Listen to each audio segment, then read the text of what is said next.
Hey, what's going on, everybody? Hope you're doing well today. Welcome back to the channel. If you're a first-time visitor, please consider hitting subscribe and hitting the bell for future notifications on other videos.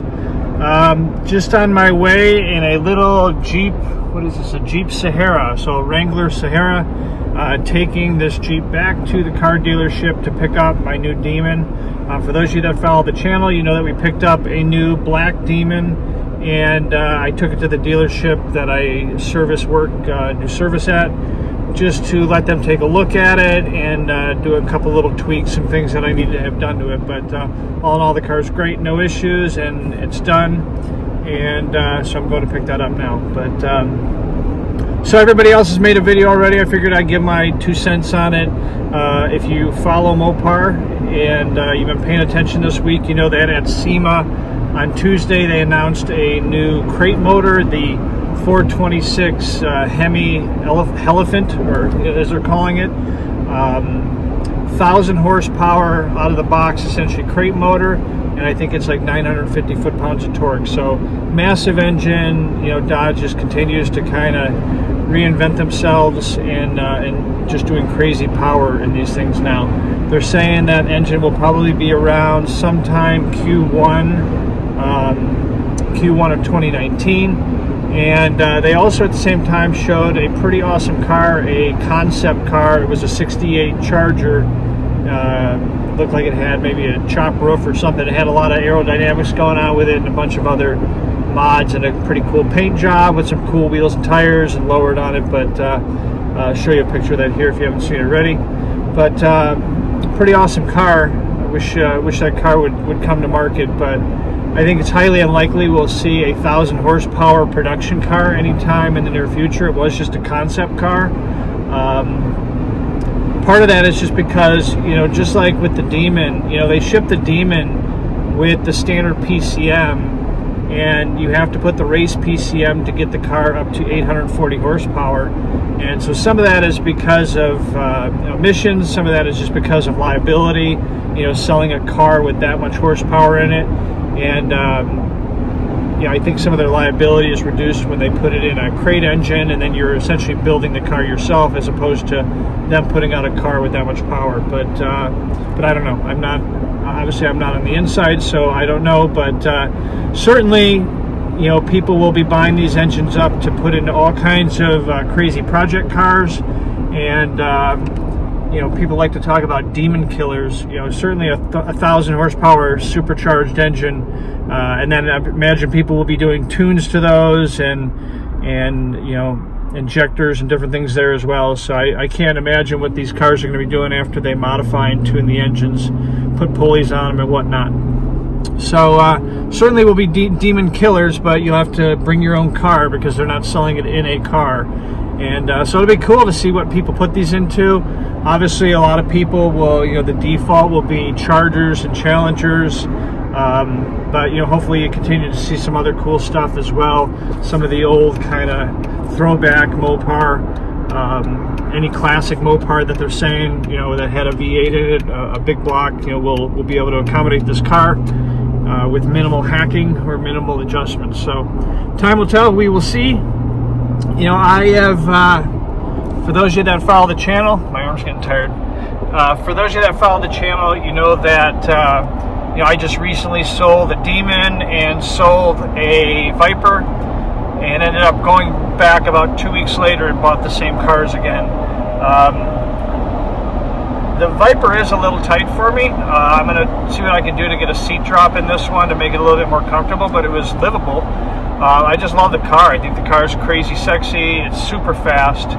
And the one that we picked up is a last edition car. So not only is the Viper no longer made, but the last edition car is one of 100 cars, numbered cars in the last series. And it's actually the same car that they sent to Nürburgring to get the 701 time that they got. And I got some cool info I'll be sharing on that, and I'll be making a video review of the new Viper when that arrives. It actually arrives this week in 3 or 4 days, coming from New York. So the original owner, I bought it from him. He's parting with it to make room for other stuff as well, and everyone's happy. Unfortunately, it's the end of the season here in Chicago, so not a lot of driving time left this year, but hopefully I'll get a dry day that's not too cold that I can take it out to a Cars and Coffee, you know, enjoy it a little bit before we have to put it away for the winter. So anyways, so you know, I have been thinking about, you know, I not too long ago I had a Ferrari. I sold that after 3 weeks. I bought that car, enjoyed it for a couple weeks, and ended up getting a really good offer on it that I couldn't refuse, so I decided to sell that car.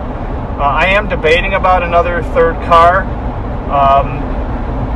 Given that this Viper's a little more collectible, I probably will limit the miles on it. I'm not going to not drive it. It won't be a garage queen, but I will probably not drive it the 4,000 miles that I put on the last Viper in a year. So I have been thinking and kind of toying around with the idea of what do we buy next, or what do we buy in addition to. Part of me wants to keep it in the Mopar family. I've actually been looking at and thinking about maybe a Jeep, something to have fun with for the winter. But I've also been thinking about something that is exotic, like a Performante Lamborghini Huracan, or even another 458 Ferrari. Or possibly, and this would keep it in Mopar, is you know, getting an old classic car. I've been thinking about, you know, the new Hellephant engine. Is that something that I want to do?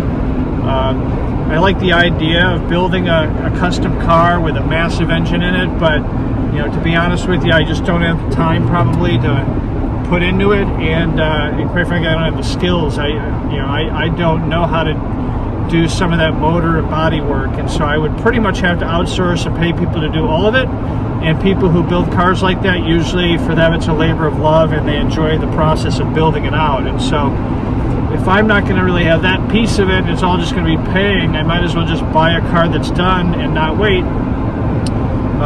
If I want one with 1,000 horsepower, I probably have to wait a while, but you know, have thought about buying either, you know, like a 68 or 69 Charger, or something else cool but old and still cool design. If you've ever looked at these cars, you know that some of them can get pretty expensive depending on the condition, and so that is something I've been thinking about as well. But also, again, like I said, may shake it up a little bit and introduce another car to the family, but still keeping it real with Mopar. Got the Trackhawk, the Demon, the Viper, the Ram truck, and love all those cars, and plan to keep them for a while. So anyways, let me know what your thoughts are. Have you ever built out a classic car? Curious if you did, what you built. Was it worth it to you? You probably enjoyed the process, but you know, did you keep the car forever? Did you sell it? Everything that I've seen, you know, you can write a book about people who have built cars for $100 and some thousand, only to sell them for $60,000. And so I will say, if you notice, everything I buy and sell is stuff of, you know, good residual value, collectible, and so buying or building an expensive car and then taking a loss on it is not something I get really excited about. So let me know. Would be curious on your experience. If you have an opinion on something like the Ferrari or the Lamborghini, let me know that as well. Same thing, you know, the 458 Ferrari is no longer made. It's the last naturally aspirated Ferrari that they made, and the new 488 is a turbo car, so there is something special about the 458s, and all the estimates, all the estimates had that car kind of holding its value for the foreseeable future. So time will tell there. The Lamborghini Performante, the Huracan Performante, you know, the Huracans have done okay. I mean, they lose a little bit of value every year. The Performantes, though, are a little bit more limited and are expected to hold value. And so I'm watching those right now, kind of tracking those.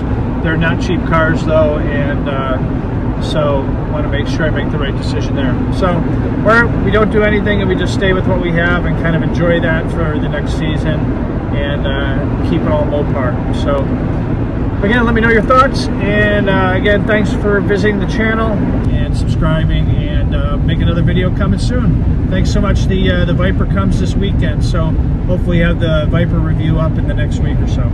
Take care, have a good one.